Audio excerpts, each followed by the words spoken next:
These are the most unexplainable stories ever told on the Joe Rogan Podcast. Episode number 2356. Joe Rogan and Mike Vecchione discuss a massive interstellar object heading toward Earth, possibly natural, or, as some scientists suggest, an Episode 1233. Joe Rogan talks with Brian Cox about black holes, neutron stars, pulsars, and distant solar system objects that could trigger mass extinctions on Earth. There's a supermassive black hole at the center of every galaxy. Yeah. But there's also other black holes that aren't necessarily in the center of galaxies. Yeah, so these little ones, they're a few times the mass of the sun, and they're from collapsed stars. So they are stars at the end of their life, very bigger than the sun, more massive than the sun, but they run out of their fuel and they start to collapse because gravity squashes them. And if they're sufficiently massive, then there's nothing that can stop the collapse. And so they collapse, as far as we know, to a point, right? Essentially an infinitely dense point. We don't really know what happens we don't know what happens right in the middle. But they collapse to such an extent that there's a region around it from which light can't escape. And so nothing can escape. And that's a black hole. And what happens to them? Do they travel? Are they moving through space? Yeah, they're still stars, right? So they're still there. They're surrounded this region where if you fall in, it's called the event horizon, and if you go across that horizon, then you are going to the center. There's one way of thinking about it, which is quite cool, which is that the time and space sort of flip is one way to think about it. So in the same way that we are going into the future now. So we're going to tomorrow. There's nothing we can do about it. We are going to tomorrow. In the same way, if you fall in across the event horizon of a black hole, you are going to the middle, the singularity it's called. So that's your future. Every line of your future points to the center of the black hole. So it's kind of the ultimate of no escape, the ultimate prison. You're going to get squashed to an infinitely dense point. Not every star becomes a black hole at the end of its life? No, because if something like the sun... we have a small star. It's quite small, yeah. And when it collapses, there's a sort of a pressure, a force, if you like, which is caused by the fact that electrons don't like to be very close to each other. So it's called the Pauli exclusion principle. But essentially what happens is that, so as they get squashed closer and closer together, they move faster and faster to sort of get out of each other's way, if you like. And that makes a force which holds them up. And so that creates what's called a white dwarf star. So you can have a blob of matter. They're about the size of the Earth, but they're about the mass of the sun. And so that's for smaller stars. They end up as these white dwarf things, which are very dense objects. There's another version, which is called a neutron star, which is the same thing, but for neutrons. And they move faster and faster. So if it's massive enough that it overwhelms the electron thing, then the electrons sort of crush into protons and turn into neutrons, and the whole thing starts again. And so a neutron star can be, at least 1.5 times the mass of the sun, let's say, but it can be about 10 miles across. So that's an incredibly dense ball of matter held up by the neutrons moving around. It's got a fancy name. It's called neutron degeneracy pressure, but that's what it is. But if you go even bigger, then even that can't hold it up. And as far as we know then, there's no known force that we know of that can hold the thing up if it's too massive. And so that's when it just almost winks out of existence, if you like. It collapses and collapses and collapses. And that's when you get a black hole. We try to put that into perspective. The sun is 1,000,000 times bigger than the Earth. Yeah. And this neutron star is, would you say, 1.5 times the mass of the sun, so but 10 miles wide? Yeah. So, and there's loads of those around. They're called pulsars. So we see those all over the place. The first one that was discovered was called LGM1 because they spin very fast. And it was called LGM1 because it's a very regular pulse, and they thought it was Little Green Men. So they called it kind of jokingly Little Green Men 1. And so, yeah, we've seen that there's one called the Crab Pulsar, which is in the Crab Nebula, which we saw the supernova explosion. So that's when one of these stars explodes at the end of its life and then collapses to form a neutron star. And we saw that in 1054 AD. Wasn't there some speculation that our solar system at one point was a binary star system, and that one of those stars had become a dwarf? I don't know. Someone had read something about that in relationship to the dense object they believe is outside the Kuiper Belt. Yeah, I mean, there's some evidence. There's a bit of evidence that there's something out there. Yeah. Yeah. Because of the periodic extinctions and things on Earth, like you get periodic bombardments from out in the Kuiper Belt. So yeah, I think one of the theories is periodic extinctions. Well, yeah. So for example, like there have been mass extinctions on Earth when a lot of the life died, and we don't know what caused all those, but sometimes they're impacts from space. That seems clear. And so, yeah, there are theories that there's something orbiting out there which can disrupt all these objects out in the Kuiper Belt that sends loads of comets and asteroids inwards to the inner solar system and can cause havoc. And so there's some people look at those theories. In episode 1169, Elon Musk says rapid tech progress makes it likely we're in a simulation. I hope. You think so? I think you probably have regular eyes. This could be some simulation. It could. Do you entertain that? Well, the argument for the simulation, I think, is quite strong. Because if you assume any improvement at all over time, any improvement, 1%, 0.1%, just extend the time frame, make it 1,000 years, 1,000,000 years. The universe is 13.8 billion years old. What would civilization, if you count it, if you're very generous, civilization is maybe 7,000 or 8,000 years old, if you count it from the first writing. This is nothing. This is nothing. So if you assume any rate of improvement at all, then games will be indistinguishable from reality. Or civilization will end. One of those two things will occur. Therefore, we are most likely in a simulation. Or we're on our way to one, right? Well, but just because we exist, we could most certainly be on the road. We could be on the road to that, right? It doesn't mean that it has to have already happened. We could be in base reality. We could be in base reality. We could be here now on our way to the road or on our way to the destination where this can never happen again, where we are completely ingrained in some sort of an artificial technology or some sort of a symbiotic relationship with the internet or the next level of sharing information. But right now we're not there yet. That's possible too, right? It's possible that a simulation is one day going to be inevitable, that we're going to have something that's indistinguishable from regular reality. But maybe we're not there yet. That's also possible. That we're not quite there yet. That this is real. When I touch that feels wood, very real. Maybe that's why everybody's like into like mason jars and shit. Mason jars. Suede shoes. People are into like craft restaurants and they want raw wood. Everyone wants to see metal. It seems like people are like longing towards some weird log cabin type nostalgia. Sure, reality. Yeah, like holding on, like clinging, just dragging their nails through the mud, like don't take me yet. Yes. I want to. But then people will go get a mason jar with a wine stem or a handle. That's dark. Makes me lose faith in humanity. Wine stem and a handle. Do they have those? Yes. Oh, those dirty people. Oh, that's just terrible. assholes. That's like people make pet rocks. Rough. Right? Some people are just assholes. They take advantage of our generous nature. It was made with a wine stem, made with a handle.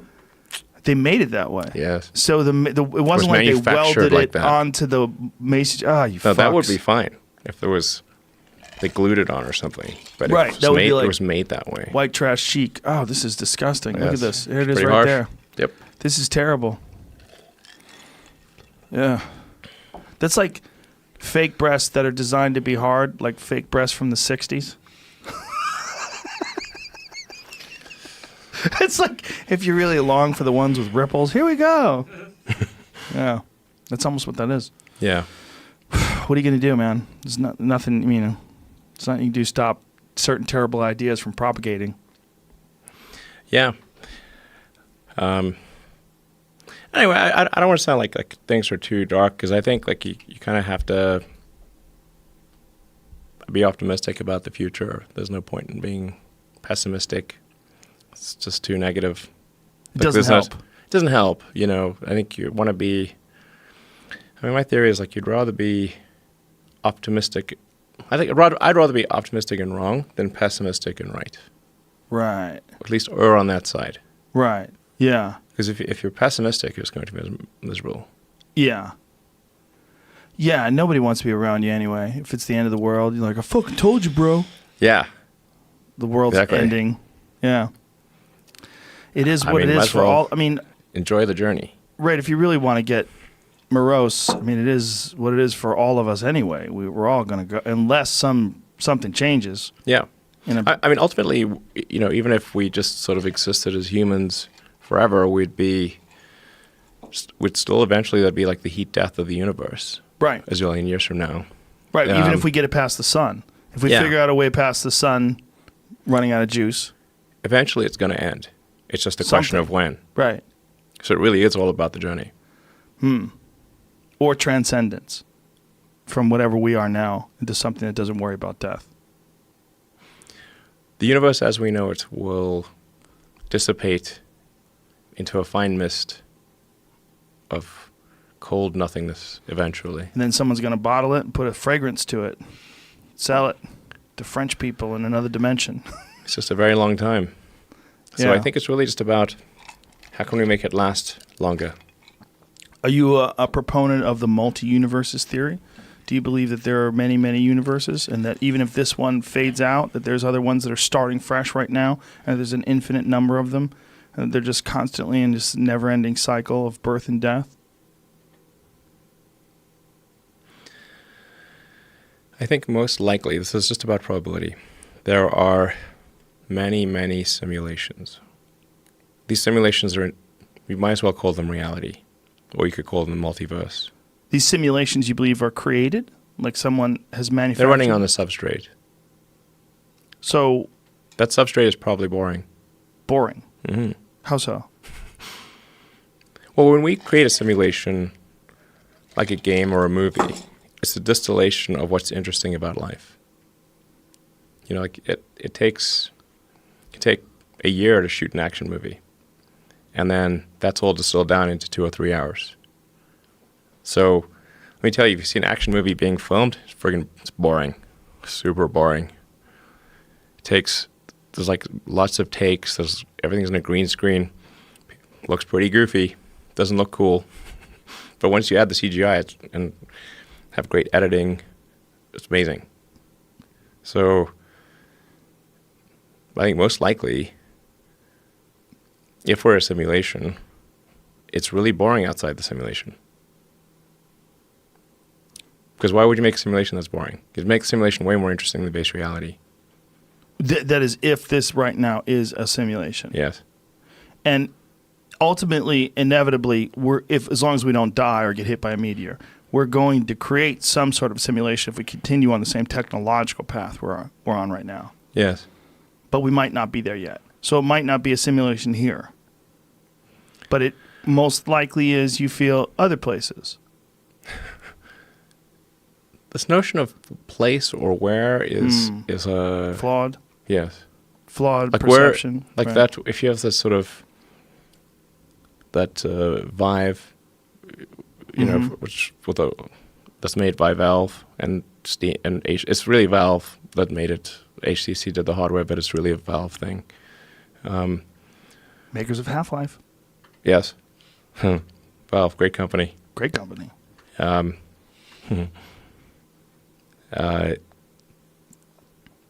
When you're in that virtual reality, which is only going to get better, where are you? Where are you really? Right. You aren't anywhere. Well, whereas You're in the computer. what defines where you are? Is Exactly. It, right. It's your perception. Is it your perceptions, or is it a scale that we have under your butt? You're What do right here. I've measured you. You're the same weight as you were when you left. But meanwhile, your experience is Why do you radically think different. you're where you are right now? You might not be. I'll spark up a joint if you keep talking. Your manager's going to come in here. We might have to lock the door. Right now, you think you're in a studio in LA. That's what I heard. You might be in a computer. Oh, listen, man, I think about this all the time. Yeah, I mean, it's unquestionable that one day that'll be the case, as long as we keep going, as long as nothing interrupts us, and if we start from scratch, and we're single-celled organisms all over again, and then millions and millions of years later, we become the next thing that is us, with creativity and the ability to change its environment.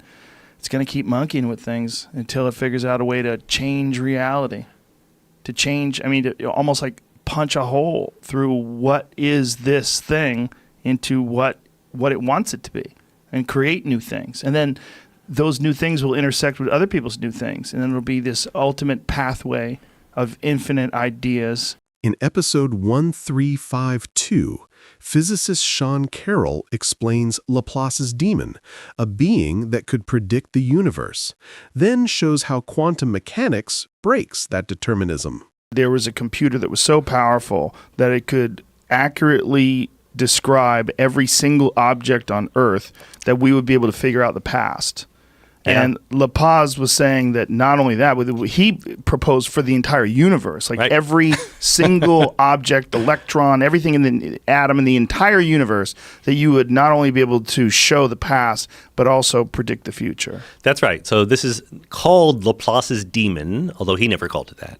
Pierre-Simon Laplace was a brilliant guy. He deserves to be much more well-known. So I think I've mentioned his name in every book that I've ever written for totally different reasons. He helped invent probability, as we currently understand it, for example. But yeah, so Isaac Newton came up with the rules of classical mechanics in the 1600s, but it wasn't until Laplace around the year 1800 that this implication of classical mechanics was realized. It's a clockwork universe, that the way classical mechanics works is, if you tell me the state of a system right now at one moment, by which in classical mechanics you would mean the position and the velocity of every part, and you knew the laws of physics, and you had arbitrarily large computational capacity, Laplace said a vast intelligence, okay, then to that vast intelligence, the past and future would be as determined and known as the present was, because that's the clockwork universe. It's deterministic. Everything is fixed once you know the present moment. Now, quantum mechanics comes along and throws a spanner into the works a little bit. If you're a many worlds person, Laplace's demon is still possible. So if you know the wave function of the universe exactly, and you have infinite calculational capacity, you could predict the past and the future with perfect accuracy. But what you're predicting is all of the branches of the wave function. So any individual person inside the wave function still experiences apparently random events, right? So you can't predict what will happen to you, even if you can predict what will happen to the entire universe. Whoo, yeah. Sean Carroll. My goodness. There's a lot of people pausing this podcast right now, just shaking their head like... I wrote a little article that just appeared in Quantum Magazine, which, by the way, if anyone here is a science fan, Quantum Magazine is the best online magazine for science these days. They have really, really good high-level articles about all sorts of things.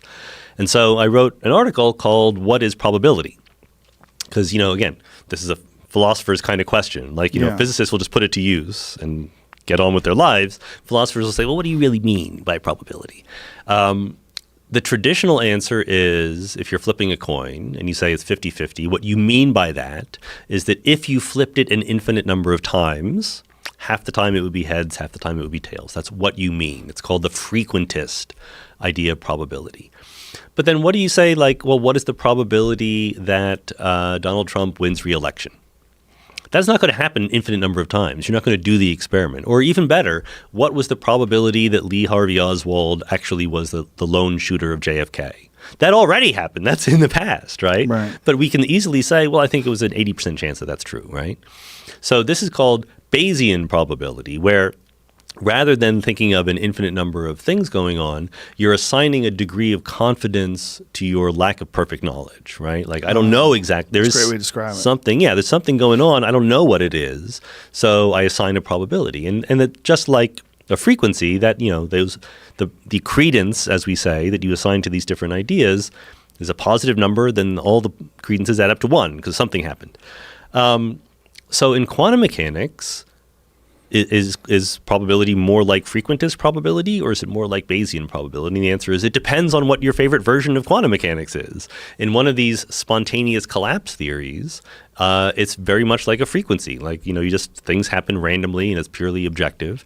In something like in something like hidden variables, it's Laplace's demon all over again. So Laplace's demon doesn't work in a spontaneous collapse theory because the laws of physics are not deterministic. You don't know when things are going to collapse all by themselves.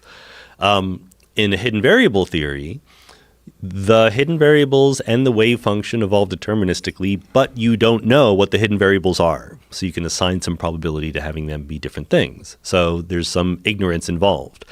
Many worlds is the coolest idea because it's kind of, and this is what is kind of hard to wrap your mind around. On the one hand, there is only the wave function. It describes the universe exactly. But imagine that I measure the spin of an electron, okay? So I actually do know what the wave function is going to evolve into. It's going to evolve into a 50-50 split of I observed it spinning up and I observed it spinning down. But I only ever find myself in one side or the other. So there is always a moment in between when the wave function splits and when I know about it. It splits much faster than I can know about it. The speed of a wave function branching is some incredibly tiny number, 10 to the minus 20 seconds or something like that. And the time scale of things happening in my brain is like 10 to the minus 3 seconds at best, okay? So there will always be a time when there are two copies of me. One on the branch where the spin was up, one on the branch where the spin was down, but they're both identical. They don't know which branch they're on yet. So they need to be good Bayesians and say, well, what probability should I assign that I'm on one branch or the other? And it turns out that the probabilities work exactly like the textbook quantum mechanics tells you the probability should work out. And how is that? The wave function squared is the probabilities. So the wave function squared. Yeah, this is a rule called the Born rule after Max Born, who was the physicist who invented it. So, read the book, of course, but like you said at the very start, the history of quantum mechanics is just so fascinating and hilarious. Erwin Schrödinger of Schrödinger's cat fame invented the idea of the wave function and wrote down the equation that it obeys, okay? But what he hoped was that if you had the wave function of an electron all by itself, if you solved his equation, it would sort of show that the wave function becomes localized, peaked at one location. The electron kind of acts like a point particle, and that's why we see particles. That was his hope. What actually happens when you solve the equation is that the electron spreads out all throughout the universe. So his hope was dashed. And then he's like, all right, I have this equation. What is it? Like, what does the wave function do? And it was Max Born, a whole other guy, who said, what the wave function does is you square it, and that's the probability of seeing something somewhere. Like if the wave function looks like this, it's some spread out thing, there's very small probability over here and large probability over there because the probability is the wave function squared. And Schrödinger said, like, oh my God, that's awful. I'm sad I had anything to do with it. He regretted being involved with this whole idea of probabilities and collapses and all that stuff. Episode number 1284, Graham Hancock on Olmec's Giant Heads, Mystery Bag, and Complex Peopling of the Americas. Do you have anything in this book about the Olmecs? No, not really. I mentioned them briefly. I explored the Olmec mystery in considerable depth. Could you explain that to people that maybe in Fingerprints of the Gods? Yes. So it's considered to be the earliest high culture of Central America. Everybody's heard about the Aztecs. Everybody's heard about the Maya. But before the Aztecs and before the Maya, there were a culture who are referred to as the Olmecs. Again, we don't know what they called themselves. That's what the Aztecs called them. They called them the Olmecs, and it means the rubber people because that rubber-producing area of Mexico. They worked in giant megalithic constructions. What they're most famous for is these huge carved human heads, which can be on a scale of up to 20 to 25 tons in weight, and which have curious features which have been interpreted variously as Polynesian, African, don't look like classic Native American features. Keep that up. But one of the things I've realized is that there is no classic Native American feature. That Native Americans are have a very complex genetic story with very many different elements brought into it, and we shouldn't be necessarily surprised by the supposedly non-Native American look of these Olmec heads. What do we think those helmets were that they were wearing? Nobody knows, because no physical example of such a helmet has ever been found, just like no physical example of an Egyptian pharaoh's crown has ever been found. All we see is the stone reproductions of them. Do they universally wear these helmets in these stone reproductions? They pretty much all wear these helmets in the Olmec stonework. There's another fascinating figure from La Venta, one of the Olmec sites, which is the earliest ever image of a plumed or feathered serpent. The feathered serpent is a famous icon in Central America. Quetzalcoatl, who's the god of peace, the bringer of civilization, who is associated, for example, with the famous pyramid of Kukulkan, which is just another name for Quetzalcoatl at Chichen Itza, where on the spring equinox a shadow effect creates the image of a serpent coiling down the stairway and joining with the carved head of the serpent. There's the image from La Venta. That's the earliest image of a plumed serpent in the Americas. And sitting in the middle of it, and I made a big deal out of this because I think it is a big deal in Magicians of the Gods, sitting in the middle of it is this human figure who's holding this strange bag in his hand. And it's just a fact that those identical bags are found in ancient Sumer in the hands of individuals who were considered to be civilization bringers, and they also show up on Pillar 43 at Göbekli Tepe. I call them man bags. And in that case, at Göbekli Tepe, we know they're at least 11,600 years old. So I wonder if we're looking at a sort of badge of office of a group of civilizers who traveled around the world trying to bring back to life a lost. When I interrupted you to talk about Quetzalcoatl, what were you about to say? I can't remember. Oh. I'm in California. I've been smoking lots of dope, We were talking about different things in the Amazon. Should we rewind and figure out what we said? Yeah, the serpent god you were talking about. Before Quetzalcoatl, before that. I have another question. The Olmecs, you were talking about the genetics of these people that live in Native Americans, that they vary widely. But the Olmecs seem to have very similar features, the thick lips, the wide noses. Why do we think that is? Well, this is part of a curious mystery that is not unconnected to the genetic mystery. It's been known by archaeologists for quite a long time that there are anomalous skulls in parts of Brazil, which appear to show very strongly Polynesian or African features, very much like the features that we see on the Olmec heads.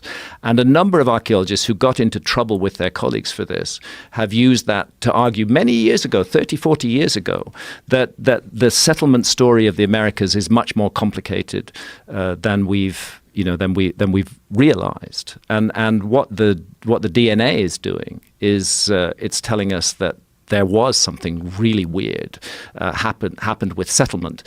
You see, what happened with those African or Polynesian-looking skulls was that they were tested for DNA when DNA technology was not as advanced as it is today.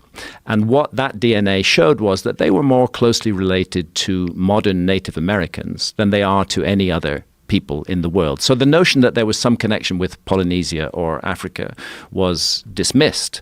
But now that we have very firm evidence of an Australasian genetic signal, Australian Aborigines, Papua New Guinea, Melanesians, with those kind of features, now that we have the genetic evidence that is found in the Amazon, we have to go back to that old evidence and reconsider it.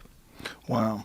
Yeah, I would love to find out what that is. They've always fascinated me. The Olmecs, it's always been such a strange image, the large heads with the helmets on them, and how do they universally look like that? I mean, all of the features are very, very similar. Wow. They're very, very, very similar. And always with the helmets. And almost always. I won't claim that every single Olmec head has a helmet of it, because I think I've seen one that didn't. It's quite a while ago since I explored the Olmec area. But what's fascinating about them is they are supposedly the first high civilization of Central America, that they create structures on a massive scale, that you can see connections between them and the later Maya. That whole mystery of the Mayan calendar was clearly inherited from the Olmecs. It wasn't something the Maya made up. The Olmecs used that same symbolism. So the Mayan calendar is actually an Olmec calendar. And if we then consider the possibility that the Olmecs may just be the latest, the earliest surviving manifestation of that calendar, it could go back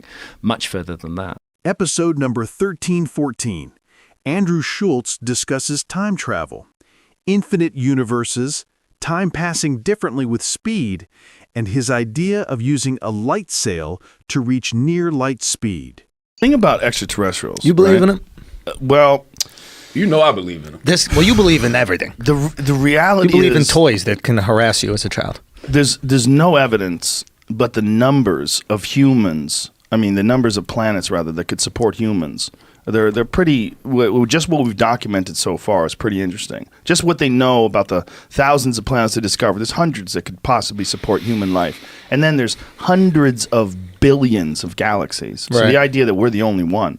Not only that, Neil deGrasse Tyson explained this to me, because this is a mind fuck and a half, that the universe is so big that not only is there another you out there that has done everything exactly as you've done, to every pause, like that pause, every pause, down to the second, Yeah. an infinite number of times. You're talking, what is it called? The infinite, in an infinite universes, there's this exact conversation happening Yes. with people look exactly like that, because infinity implies that there And could be a million. infinite variations. Right. There's one where you get up right now and you have to take a piss. Right, and right. you run out of the room. Or Charlemagne's there, you're here, I'm there. There's one where you get up Yeah, and you're yeah, mad yeah, that we yeah. don't believe you that you saw Bigfoot or something. You know, Yeah. that kind of shit. Yeah. The idea that when you think of infinity, Right. we think about it as being really big. It's not.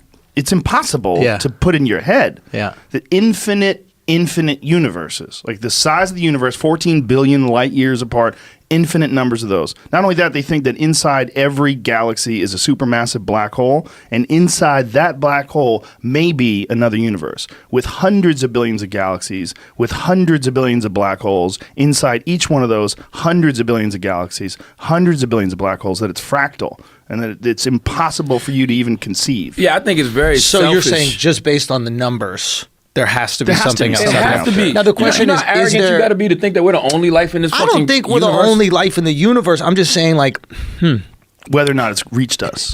well, yeah, I don't think it's reached us. And if it has reached us, it's like they have to find a way to bend time, right? Not Because really. time is the biggest issue, No, right? I'm gonna tell you what the problem. Like we're Earthlings, right? Yeah. And if you look at how diverse the Earth is, like there's different species of shit in the woods, different Right. species of shit in the water, different species of shit in the jungle, different species of shit in the sky. Why wouldn't the Earth be? I mean, the universe be just as diverse? Yeah. And Sure it is. we're assuming. Sure it is. We're assuming we're the smartest life form in the universe. No, I'm not at all. And sure it is. All I'm saying is life has an end, right? What is the oldest species on the earth right now? What, do turtles live to like 200 or some shit like that? Who lives the Morgan longest? Freeman is the oldest species on the goddamn So, Earth. so let's say it's 200, 300 years, right? Let's say that's the max.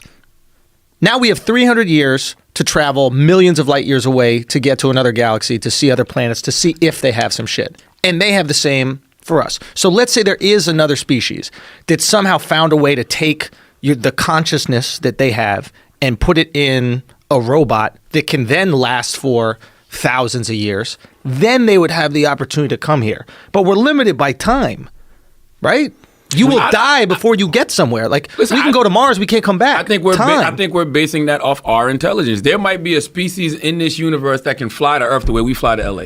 But that's what I'm saying. They would have Probably to bend even time using that. Not necessarily. What they could do is fold time. or fold it, whatever. Yeah. You know what I mean? Create that wormhole effect Yeah. where you're going, where instead of it's not linear, it's whatever. The I idea don't know, is it's in you some take movie. time, like it was in Event Horizon. They talked about how they did that. Remember that movie? Yeah, and there was another one too with Matthew McConaughey.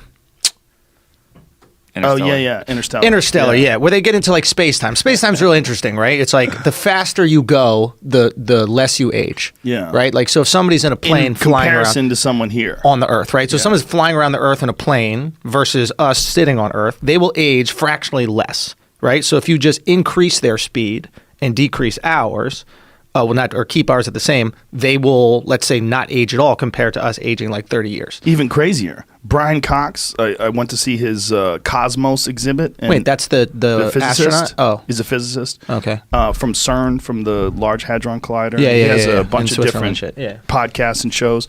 He said that if you were born and right next to you, like your mother and you, both put on a watch at the moment you were born, and then you check that watch 30 years later. If you have a perfect watch, it was never out of time, your watch would have a different time than her watch because you have gone through time differently than she has. Fractionally. I don't understand. Yeah, fractionally. Okay. Because the amount of how fast you travel, you experience time in a different way. The path you take in life, the different terrain you travel over the earth, all those factors play in to how much time has passed. Let's say you while you're live alive. on the top of a mountain and she lives at the bottom. You're actually traveling at a faster rate, right? Because it's no different than like, let's say there's a ball on a tether, right? And you're just swinging it around in a circle, right? The ball at the end is actually going faster than your hand in the middle swinging it around. Gotcha. Right? So since you're going faster, you're actually aging slower. And we're talking about fractions of seconds. Yeah. But over the course of time, it proves that everyone experiences time at a slightly different rate, which proves Einstein's theory that if you Relativity, do travel yeah. very fast in a spaceship and then come back, you would look at your brother who was your age and now he's 100 years old and you're only 30. So I think I figured it out, how we can time travel. Or not time travel, but I think I figured it out. All right. How? So we're trying to create... Okay, and again, I don't know shit, but this is just me pontificating. Brilliant idiot right? logic. This is brilliant idiot shit Yeah. right here. Okay, so what we have to do is go faster than the speed of light in order to time travel. I don't know how to do that just yet. But what I think we can do is we're trying to use like rockets to propel us at a certain mile per hour to get close to the speed of light. Fuck the rockets. Why don't we use light as wind and create a sail that harnesses light? And that sail will naturally take us the same speed or as close as we possibly could get to the speed of light. They did that in a movie called Sunshine. I'm a fucking genius. You see this shit, bro? They had Oh, you like saw just sun- solar fucking sails. Oh, you saw Jamie? sunshine and didn't tell anybody. Where the fuck is that? Sunshine? How could you see that movie? I don't even know what an elk is. Science fiction. Come on.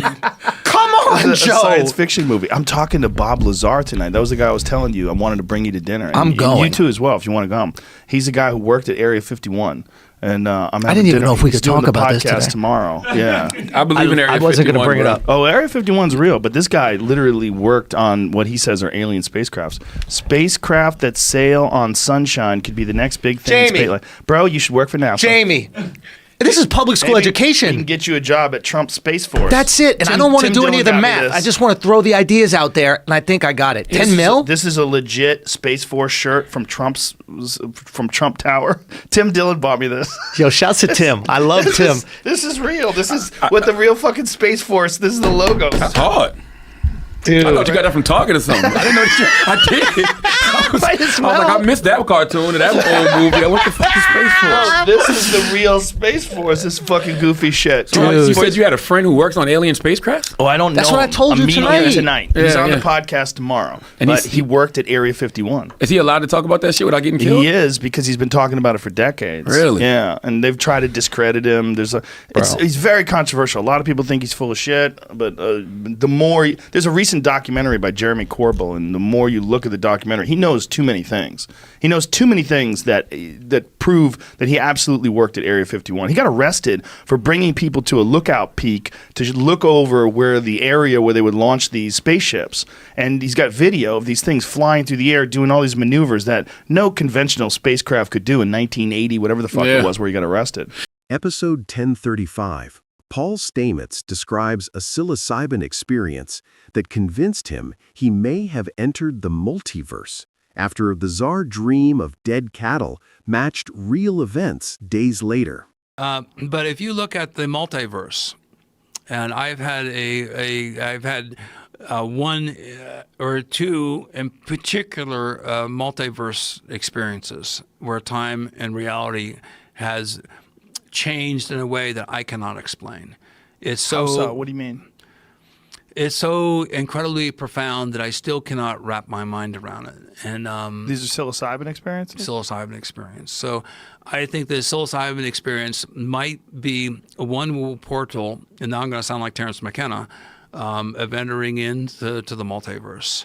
The idea that time can be bent, that there are multiple universes occurring simultaneously in different realities. And I've had one experience in particular that is just unfathomable to me. I don't know how to explain it. Give it a shot. Okay, I'll give it a shot. And You've already blown my mind apart 150 times today. this is a very deeply personal experience to me, but I was going to the Evergreen State College. I had the Drug Enforcement Administration license. My brother John went to Yale University. He got a graduate scholarship in neurophysiology at the University of Washington. He came out to Washington State in Seattle. I was living in Olympia, Washington. I had a cabin up in the mountains near Darrington, Washington. Then the summertime for 3 years, I set chokers. I was a logger. I really believe in the school of hard knocks and the blending of academia with blue-collar hard work. I love chopping wood. I love running a chainsaw. I love hard labor. I think. It gives my mind some respite to be able to think. So I'm in this highly academic environment. My brother John he died unfortunately 2 years ago. He got me involved in mushrooms.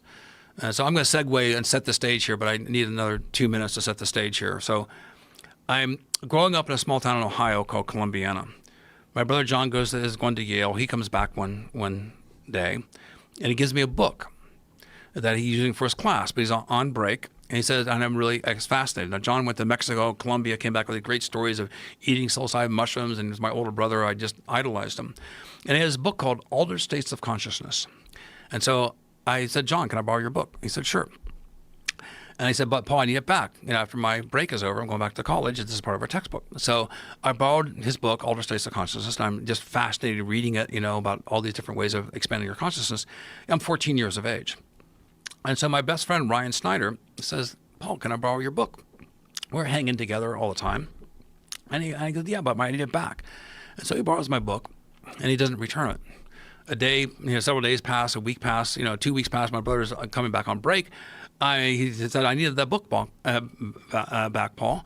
And I go to Ryan. I go, Ryan, I need my book. And Ryan just kept on avoiding answering the subject. And so I said, finally, give me my book. And Ryan goes, I can't give it to you, Paul. I said, why? He says, my dad burned it. I said, your dad burned my brother's book?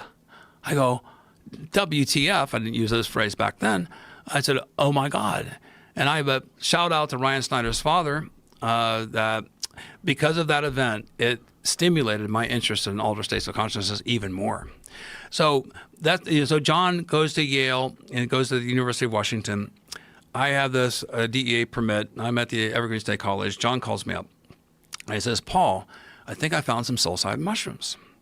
John said, you're really smart. You've been collecting Psilocybe cubensis in Colombia and Mexico, but they're much more complicated up here. And I said, let me ask you a few questions. I said, okay, John, do you take a spore print? And he goes, yes. And I go, is the spores purple-brown? And he goes, yes, they are purple-brown. I go, good. Okay. John, does it have a separable gelatinous pellicle? And he goes, what's that? And I go, well, break the cap. These are growing on wood chips. Break the cap and separate the cap very slowly. Do you see a little skin that's translucent? And he breaks it and he goes, yeah, I see that skin. I said, John, they're growing on wood chips. And he goes, yes. I go, are they turning bluish? He goes, yes, they're staining really bright blue. I go, wow. I said, John, how many did you find? He goes, you would not believe it. It's a huge amount. I said, wait. I said, but he said, Paul, they're in a very sensitive place. You better come up here right away. So I jumped in my car and I drove up from Olympia to Seattle, about 60, 70 miles. I get to his house and John's there and I go, well, where are we going? He goes, well, we need some grocery bags, and let's get on our bikes and let's go down there. I go, well, why all the secrecy? And the problem is, well, you'll see. And it was the end of Boat Street. And right at the University of Washington, right off of University Avenue, there's Boat Street. And we get there, and right across the street is a police substation.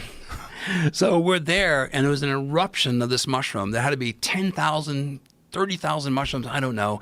It was about 50 feet by 30 feet, with all been mulched with wood chips. There was an eruption that picked up, trash and, debris that picked up 6 inches. It was solid mushrooms. There are mushrooms everywhere. I've to this day never seen so many mushrooms in one concentrated area. So we waited till the police cars went away, and we're kind of idling there. And then the police cars would go away, and from the substation we'd start picking mushrooms, and we fill up a groceries bag or two. And then the other students are walking by. What are you doing? Oh, nothing. And then we eventually go, there's plenty for everybody. So so it was like pretty good. Everyone's all hanging out as a little group, like at the bus stop, right? We're not really waiting for the bus, right? We're waiting for the police cars to go away, right? And then we picked all these mushrooms, and so we got about 8 or 10 grocery bags full of these mushrooms. How bizarre! It turned out to be a new species called Psilocybe stuntzii, named after a new species. It's new species. New as in hadn't been discovered before. Had you never guys been described in them? the scientific literature before. So you picked a mushroom that no one knew existed before, hadn't been described scientifically. We had known about it for about 3 years, but this is the largest eruption, and from that collection became part of of the type collection that anchored the species taxonomically. So I think some of the specimens still exist in herbaria around the world because it's the reference standard. So we go back to the house, and it's like, we got to dry them. So we lay out newspapers, and the whole newspapers were just covered with mushrooms. And so that night, we just about 4 guys from Yale, all neurophysiology, all scientists, on the scientist track, and let's eat them. And so, this is not very potent. They're 1/10 the potency of cubensis, so we made smoothies. And oh my gosh, talk about the gag reflex. So we had to make these smoothies. We had to eat 50 of them in order to have a dose equivalent to what Psilocybe cubensis would be. So I knew that. So we made these incredibly distasteful milkshakes, and we chugged them and we drank them. And then amazing experience. I bonded with my brother. It was beautiful. And then you're peeking at this experience. You look around, and there's like tens of thousands of these mushrooms. Like, oh my gosh, all for science. And so I go to bed, and I'm laying in bed, and full blown experience, and can barely sleep because all the colors are keeping me awake, and my mind is racing. And then I have a lucid dream. And I'm dreaming, and I wake up, and I go downstairs, and I go, I had this crazy dream. And what's your dream? And I said, I saw thousands of cattle dead, baking in the sun. I said, I think there's going to be a nuclear war. But what could kill all these cattle? There's a time the Reagan administration and all that, and the tension was really high between the Soviet Union and the United States. And they said, and they were joking with me, saying, "Oh, well, okay, when is it going to happen?" I go, "I know. I was in Olympia, and I needed to rush up to Darrington to stay in my cabin because my books were up there, my manuscript was up there. I need to save my research." So they laughed and they said, "Well, when's the world going to end, Paul?" And I go, "Well, it's not this weekend. That was like in 2 days. It's next weekend." So they wrote on the calendar, December 1st. I put it in my book. I think it's 1975. The end of the world. They wrote, Paul predicts the end of the world. So we forgot about it. Massive rains the next week. Huge amounts of snowfall. And then on Wednesday, Thursday, temperature inversion. And it flipped to 75 to 85 degrees. All the snow started to melt. All the rivers were flooding. And my little cabin was right next to this river that would swell from from morning to night. It would go up 6 feet just from the snow melt because it's very close to this volcano and big glaciers. I said, oh my gosh, I'm going to lose my manuscript, all my research. I need to get up there. And so I'm watching the news and the roads are being closed. So I had to go through Rockport, Washington, the back way in order to get back to my cabin. I get to my cabin, and the bank had eroded about 10 feet. I was only about 10, 12 feet away from the river now. My cabin was on the verge of falling into it, but I got my manuscript. I got all my books. I rescued all the material I had, but I couldn't get out of there because the roads had been closed. And so I had to wait 2 days, and the roads then opened up, and I drove out of the valley into the Snohomish Valley, and I went around the bend. And there, it was a brilliant sunny day, a warm day, and there floating in the fields were hundreds and hundreds of dead cattle. How do you explain that? I entered, I think, into the multiverse. Whoa!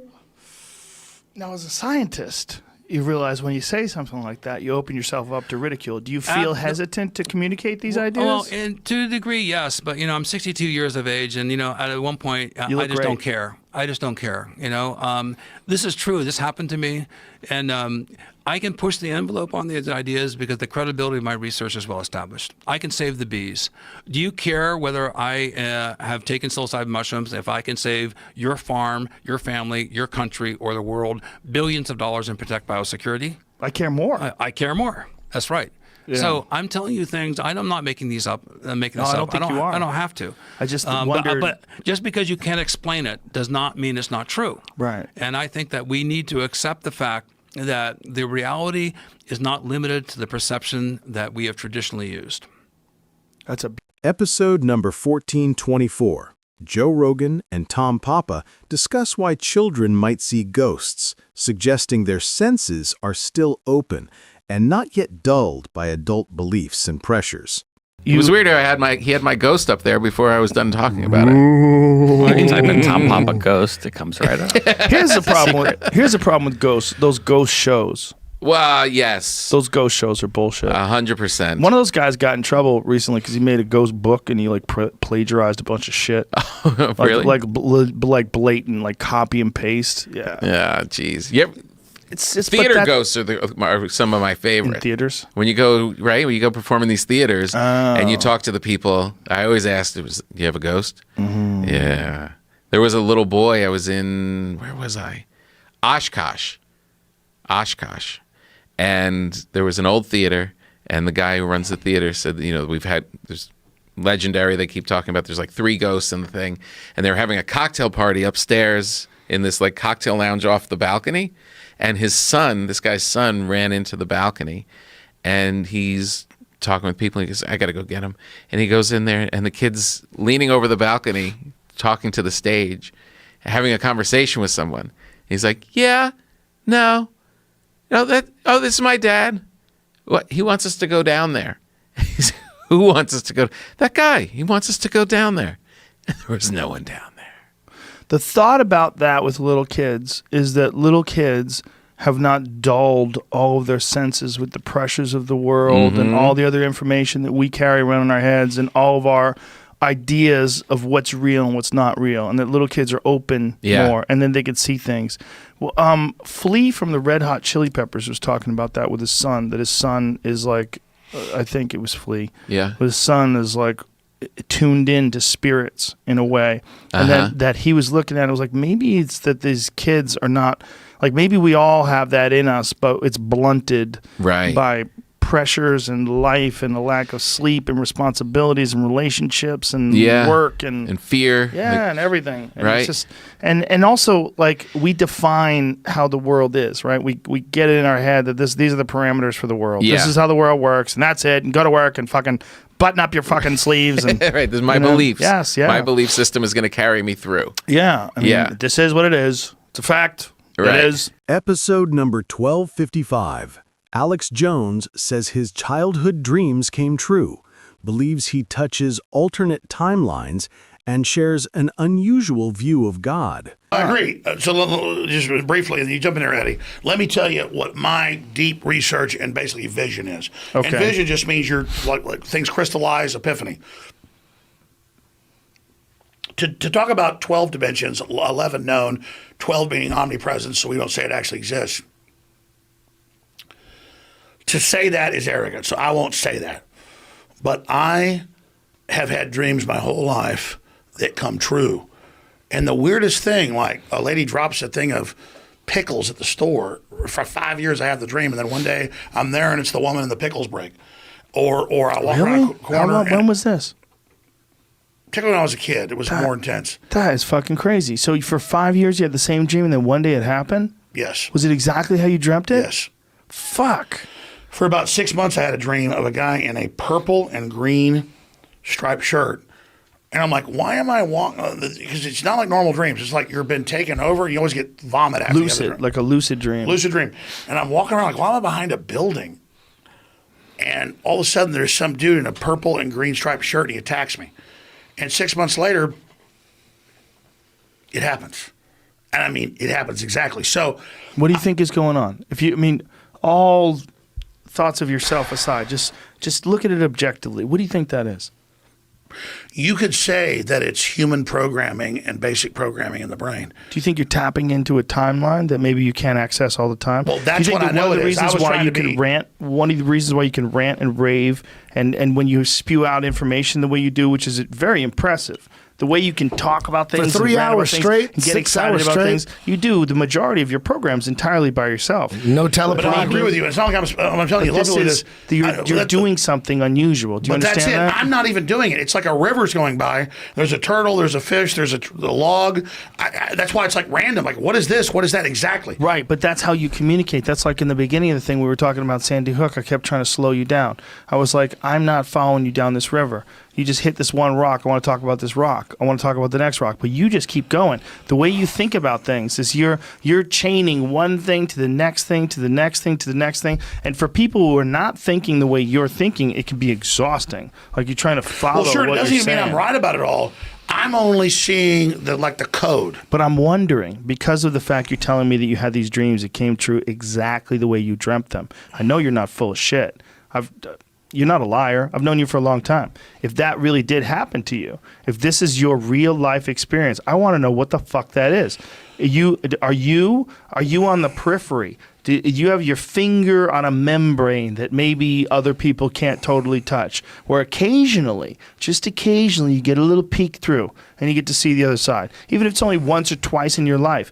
Who's to say that what you're experiencing by being able to see these things that manifest themselves realistically in the future, that this isn't what human beings will have 5 years from now or 100 years from now? Well, sure, exactly. Right? We think of like a cell phone being magic on yours. We think we're all the same. That's the thing. We think we're all the same, but we're not all the same.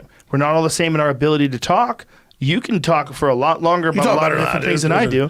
Eddie Bravo could talk about jiu-jitsu better than both of us, and he's a musician. So you and I both suck at music, right? So there's certain things that people can do that you can't do. Well, let me try to describe it.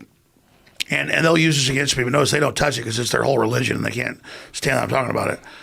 By the time I was like 3 years old, I would have this dream that God has, because God knows everything, is this super intelligent, omnipresent, unlimited dimensions, but God doesn't know where God came from. So just like we're trying to find out where we came from, God is like a virtual reality simulation as well. And God is constantly running every program, every operation, turning evil loose, good loose, everything. So I would have these dreams. But the earliest memories, like 2-3 years old, where I would fly out to the edge of infinity, and it was a continual message: find out where we came from, find out what it is, and it would just be this big, giant, spinning black vortex, like a black hole, and then I would have to go into that, trying to figure out what was going on, and it was the same thing, and so it's this incredible frustration. So then growing up and dealing with things and questioning politics and questioning all these other areas, and then having dreams that come true exactly, and like knowing what's going to happen before it happens, and then questioning it, and then it never being wrong, be like weird, like crazy stuff, man. Like just so much stuff where it becomes like you can't even deal with it. You like dial it out, and then you just reach that point where you don't even know what's real anymore because it's so crazy. But then you see like the mathematics of the whole system, and you know how it works. It's not like you're some schizophrenic. You talk about it, you deal with it, and it actually works. Like now when you fight the system, you automatically know what to do. Like when you talk about something the president word for word repeats, Trump, this is what freaks him out. Word for word, whole speeches, like whole things. And I'm on a power trip. That's what they flipped out about at the CIA and everywhere else. And they're like, well, Jones is like connected to Trump, and I think Trump's like an idiot savant. What does that have to do with this speech? Explain that. Trump's speech? I'm trying to follow you. I don't even know. That's the thing. It's hard to follow you sometimes. Because we were talking about God. You were talking about Trump's speech abilities? Well, even before that, he was talking about God. So God. God knows everything except where God came from. That's a good soundbite right there. Do you think that God is just like every other system that we see? Like, think of this. There's no one. God is the most advanced There's no one AI. bird. There's no one bird that's running all the birds. There's no one person that's running all the people. It's all chaos. Even if we elect someone, if half the fucking people hate them, everybody's in chaos. They're trying constant power struggle. Are you It's still almost- on Do you think that God Trump is still good? decentralized? Do you think that the idea of God is decentralized? That maybe God is a real thing, but God's not one person. God is literally God is all free of the will. organisms. God is not just free will. God is consciousness. It's all the organisms. It's every fucking technological innovation. No, I think God It's is intelligence. all the things. No, I agree with you. And that's Is- not some New Age thing. New Age is a counterfeit, Joe. I Is agree it with counterfeit? you. No, I'm saying a counterfeit of what's real. Oh. Because they'll say, oh, God is everything. It's true. God is experiencing consciousness through all of us. There's You know, no, when Mike, where I have a hard time saying that I know this, I could say God might be decentralized. I could say God might just be just like every other organism on the planet. It's just something that's moving in a certain direction, trying to protect itself and trying to procreate and trying to advance and trying to innovate and trying to be better than it was yesterday. That's what everything is doing. Every fucking animal that started out as a single-celled organism is trying to Except- survive. The Except reason- they didn't create themselves. Well, it's So- not necessarily that it didn't create itself, but something created it slowly Yes. but surely. Well, let's say this. Through the Let- let- process let it of boil down. evolution and mutation. This is the. We keep going. I want to keep going for hours. We should do an epic podcast, but the point is, we should not give up.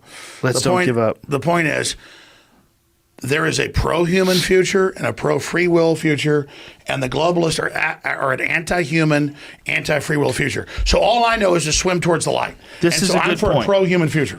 In episode 1356, a Green Beret recounts surviving an IED attack and how Sturgill Simpson's tour helps families of fallen soldiers.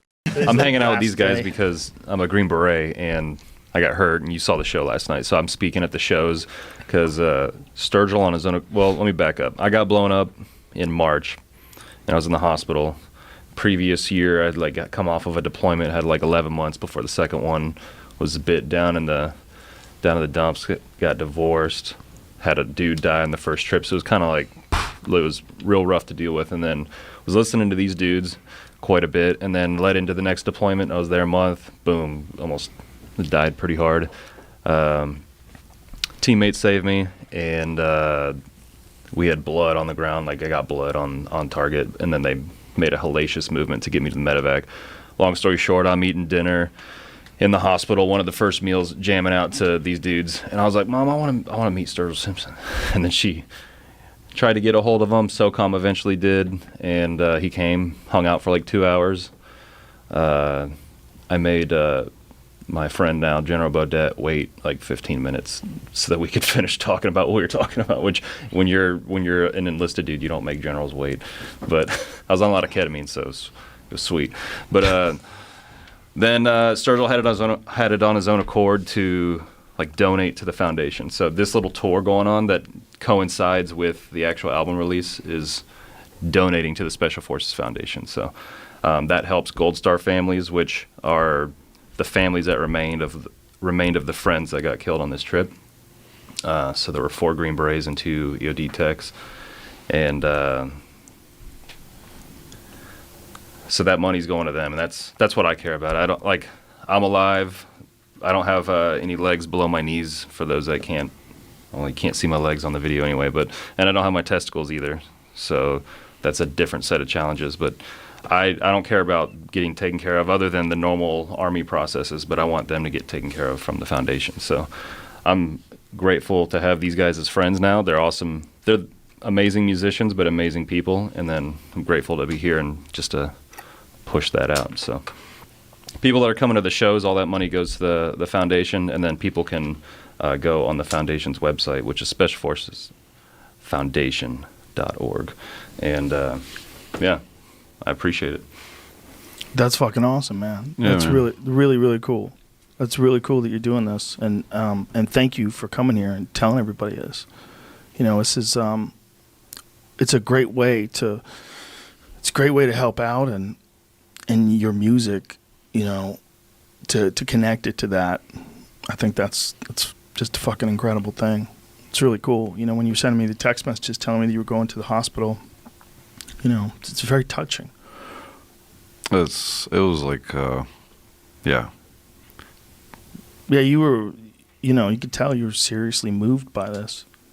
And, for someone like you who truly understands the consequences of war, like the physical consequence of it in a way that none of us will understand, it's very, not just, it's brave of you to talk about this, but it's also, it's so valuable for everybody that hasn't served to understand what it really is. So thank you for that. Well, I always say I really like combat because I was in a lot of it, relatively speaking. Bunch of guys have been in way more combat. Bunch of people have treated more casualties. I'm a medic, but I was in a fair amount. Almost got killed on the first trip a good handful of times, and then so I just don't like the war aspect when you see your friends get killed and you're stuck in a hospital bed on top of all this stuff that's, I didn't shit for a week. I pissed blood for a week. I've had tons of nights of excruciating pain. That's the life of an amputee. Or there are guys that are worse than me, so I'm just grateful for having what I have. And, yeah, that's the beginning of it. Like, especially on ketamine, when you're going through all that and you're just like, I was telling, like, the people that took the trash out in the room, like, hey, I'm grateful for you, brother. Like, right on, brother. What is ketamine like after a catastrophic injury like that? Does it relieve the pain? Does it just put you in another dimension? So ketamine is an MDA. Pull this sucker right. Yeah. And ketamine is an MDA antagonist in the brain. So it essentially is a dissociative. So the way that it feels, because we learn this in class as a medic and everything, but the way that it feels is kind of, it takes your perspective and it's like, it always felt like a whirlwind if I was getting a push of it. But it's like you're starting to get your vision masked. And you're still there, but you're dipping into like subconscious because you're still conscious. Because unconscious would mean that you're like, you pass out and you cannot have a gag reflex depending on how unconscious you are. So ketamine, I would close my eyes and immediately trip the most insane balls that you could imagine and open them, and I'd be back in the room and I'd be like, what the fuck? Whoa. And then a friend of mine, when I left my first rotation, he was an Air Force CCT that got blown up in the same village I had a few casualties in. He stepped on ID. He's an above the knee, some missing fingers, but when he was on ketamine, when he was awake and looking around, he'd see the walls on fire. And then there'd be like women, like white, pale skin in the corners, peeling the skin off their back. And he was like awake. And I was like, dude, that's shit. Like whatever. I don't know. It must be like someone's psychology when they go in, like set and setting type thing. But I was in it when I got a lot of ketamine. My legs are blown off. I'm getting worked on. I'm telling dudes how to treat me. I cut my own shirt off. And then I get the ketamine and I'm like in and out and I see these visions back and forth. And like I was convinced there are two distinct moments I was like, I'm not going to make it, and had that conversation. So, whew. And what's surreal about this right here is that you were talking to him on this show, and you guys talked about combat medics, and you were like, I just sing in key, and I was like, right on, they're talking about me, and then I got all kinds of jacked up. Makes you appreciate life. And I've gone through a huge development last year through depression, and then this year after this blast of like being grateful and like doing introspection and communicating and having empathy for other people and being a compassionate human, which General Mattis has told us, a group of us on the way back from my first trip. It's like, don't let this experience of war make you a more hateful human being because people haven't experienced it. Let it allow yourself to go through post-traumatic growth and become a better human being and treat other people like you want to be treated. And I would add on to that, which came from Tim Ferriss, treat yourself the way you treat other people too. That's not a side of Mattis that you ever hear in the press, huh? I suppose not. I think that would be very valuable for people to know that he thinks that way. It's a very powerful way to view this inevitable consequences of war. That started scraping me off the bottom to focus on that after that trip, yeah. That ketamine shit is a weird one because a lot of people do it recreationally, and apparently they they blast off and go into other dimensions and shit. And they go into K-holes. And Yeah, I never did it. I never tried it. I knew a dude who died from it. He was really into it. He's doing it a lot. What happened? I don't know. Like an infection? I know he probably was doing a bunch of other things as well. But he was getting treated for ketamine for addiction, and then he wound up dying. You can dose the shit out of ketamine. Yeah. And it doesn't kill you. You can give a kid 300 mgs of it, and they will fucking trip balls, but they're not going to die. It's like the opposite of all the other drugs. I think he was doing other shit too. Yeah. I think the ketamine was just something he was treated for. I think he was doing a bunch of speed and stuff too. Which ketamine was originally isn't it a cat tranquilizer or something like that? They give it to my wife's best friend's a veterinarian. She definitely is like jacking animals with ketamine on the drug. It's increasing now in like civilian hospitals, but started as like a veterinarian drug, which, I mean, it works great. And you combine it with some other stuff. Do you know who John Lilly is? No, John Lilly was this scientist that he was a pioneer in interspecies communication. He did all his work with dolphins, and he was also a big acid freak. And he would take acid and try to communicate with dolphins. He would even allegedly give dolphins acid. He was a part of his long-standing program to try to get dolphins to talk to him. But one of the things he invented Why is there not a movie about this guy? There is, Altered States. No way. Altered States is based a lot on John Lilly because he invented the sensory deprivation Does tank. he give the dolphins acid in the movie? No, because it just was loosely based on him, because in the movie the guy experiments with a bunch of different types of sensory deprivation tanks, and everybody knew that this guy, he was a legitimate doctor, a brilliant guy, but he was also a ketamine freak. And one thing he would do was he would take intramuscular ketamine and then get into the sensory deprivation tank. Oh. Yeah. That's a double whammy. Be sweet. Yeah, a double whammy. So is that stuff difficult to get off of, or do you have to worry about that? Is there a withdrawal symptom? The issue would be with the pain. Like when you have something that's controlling some sort of level of pain and then coming off of that, you usually will wean off of it. But there's not a physical addiction issue? I should know the answer to that definitively, but as a medic, but I haven't heard of anything where it's hard to come off of. They had you on other stuff way harder to come off of. Oh yeah, I was on methadone. Oof. And Sturgill's friend Shooter and Duff McKagan came to the hospital, and Duff was like, methadone is worse than heroin, because those GNR guys were rocking it in the 80s. Right. But that was one week I dropped down 20 mgs instead of the 10. And it was like being a junkie, for 9 hours. I was just rubbing my legs, because they're just lit up with nerve pain. It feels like there's daggers in your leg or some sort of electrocution. But you look like on a movie with someone cracked out or something. I was just rubbing my shit.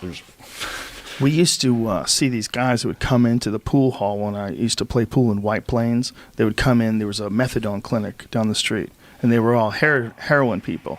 And my friend Johnny B would call them Methadonians, because they would come in. They all had this sort of dull shuffle to them. They were all slowed down, and I could never understand it. It was I was like, is this a culturally did someone agree? Did we make some sort of agreement? This drug's okay. It's got some stamp of approval. So we're accepting that they have to get methadone every day, but they can't get heroin anymore. Why don't we just give them heroin? How much different is the methadone? Does the methadone get them high? Well, it's synthesized, so it's easier to control. But does it get them high? I didn't have any effect. After a while, no, it's just fighting off the physiology. Yeah. So it just fights the physiology of... They're not you'll never get high the first time you spike. Or potent narcotic. Yeah. For the adverse effects. But don't people have the best effects with Ibogaine and things like that when it comes to getting off of opiates? For getting kicking opiates, yeah. I mean, if you want to go through that, I would say, that would probably be your best bet for a quick solution, if that's what you mean. But methadone's it is actually bad for you, isn't it? Yes. It fucks your. I didn't sleep. I didn't have deep sleep for 4 months. And I'd get in bed at 9, not fall asleep till 3 in the morning. That fucks with everything, too. Yeah. It's a pretty shitty year. Damn. And how long did it take to get you off of the methadone? I mean, once you're off of it, the doctors are saying that it stays in your adipose tissue, which is your fat, for like 2 or 3 weeks. Because I'd have random nights when I was off of it and just get lit up with nerve pain and like getting hit with a hammer on my toes. So probably like 6 weeks of weaning that, and then I weaned another drug, Lyrica. I mean, for you, it had to feel. I mean, because you were there at Walter Reed the whole time, you had to feel frustrated. But for somebody like Mike, the first time I came to see you, it was only a month after the blast, at most. Yeah. So he was still in a lot of, I mean, more pain than I could even comprehend. Somebody being in, you know, from nerve pain for like how many surgeries on each leg? It's close to 30 surgeries total, which is a lot. But there's had guys staples in your back too. Yeah, were they taken? I mean, you could describe it. Just, man, I was just like, how can anybody? You know, and then he was still, as he said the first time we met, he was high as giraffe balls on ketamine. But like, I was profoundly impressed by even then, like how clear-headed and articulate, and I was obviously, this guy's obviously brilliant. You know what I mean? Like, you could just, through the fog and awareness of everything going on in the room, despite the pain, he was trying to pretend like he wasn't in. And then that place was full of guys like him, and then when I went back, it's like all new faces. You know, these people. But then when I went back, the second time I went to see him was there for a couple of days, and it was like just in a matter of short time, it was leaps and bounds. He's in the gym on one leg, like fucking busting out 20 pull-ups and everything, you know. It's just kind of like, there's got to be something anything you can do to help in whatever way. And these guys, since I've known him, I've never once ever heard him ask for anything. His only concerns were like for the families of the guys that didn't make it, you know. So it's just like really around an album release, if I'm going to have a bunch of attention on me, I thought it would be a good opportunity to put attention on what other people can do to help these guys and their families, because they're, you know, the sacrifices is, especially sitting in these rooms and looking at these dudes, man, you can't, you know, what do you call that? Yeah. Well, I want to help. So after the show, let's figure out what we can do to jump in. Mm-hmm. I want to help. So help with the podcast, help with some comedy shows, maybe, do just whatever we can do. I appreciate that. Listen, I'm blown away by all this. As much as I think all these people are listening and watching, this is it's beautiful that you're doing this, man. And I think that, you know, I mean, that's inspiring me to do something. I think it's probably inspiring a bunch of other people, and that's those things that people talk about. It's one thing that you might experience or hear in life that sort of changes your worldview and moves you in a better direction. Like this could be one of those things, you know. Well, you're a good man. I'm not fucking anything, man. I'm just a dude. Just a dude. Well, you're just an awesome dude. All you guys, it's cool. I'm very happy that you're bringing awareness to this. I'm real happy that you're doing that. It makes me feel great. And it's, you know, like Justin said, the war side of it is the tragedy, I guess. So it's not like, you know, right or left. It's just like, this is the reality of it, and people are making these sacrifices for you, and when they come home, what do we do for them, you know? It's a hard thought for people to accept that war is inevitable. It's a hard thought, and it doesn't seem like it's inevitable because it's not inevitable in this room. I mean, if we were the last people on Earth and there was a bunch of food and places to sleep, I think we'd probably not kill each other. We probably wouldn't go to war, right? It's like, what is the number where you go to war? Is it 1 million? Is it 2 million? Is it separated by oceans? Is it just mountains or boundaries? But the fact that no one thinks that war can be solved, like no one that I know thinks that in our lifetime there'll be no war. I mean, there's never been a period where someone on Earth that's human hasn't been going to war with each other. It's a horrible truth of being a person, and nobody knows it the way you do. So for you to come on and tell your story the way you just did, I appreciate the fuck out of that, man. And I would just want people if they hear that and it moves them, it's more of like a just be grateful on a regular basis for anything. Yeah. I mean, Steven Pinker was on your show. I ended up FaceTiming with him as a result of all this. But like, he has that book about basically the Enlightenment worked, and we still have war, and then there are people still fighting it. But overall, the world is continuing to improve and like steadily getting better, and fewer people are dying from genocide and war. But it still exists. So I would want the respect for war. If someone is wanting to go to war, you know, if someone is going to be a commander in chief, and that's a heavy thing to like toss back and forth. Yeah, extremely. It means that I may never have kids because I don't have my balls. You know, like that. There's sacrifice. Like and I'm the one that lived, and I didn't have any kids, but like my friends have 4 girls. My other friend has 3 kids. So like, if you're going to move the chess piece to war, then we need to understand the implications of what that means and try to do everything in political power and state strategy to avoid overt war, because especially nasty.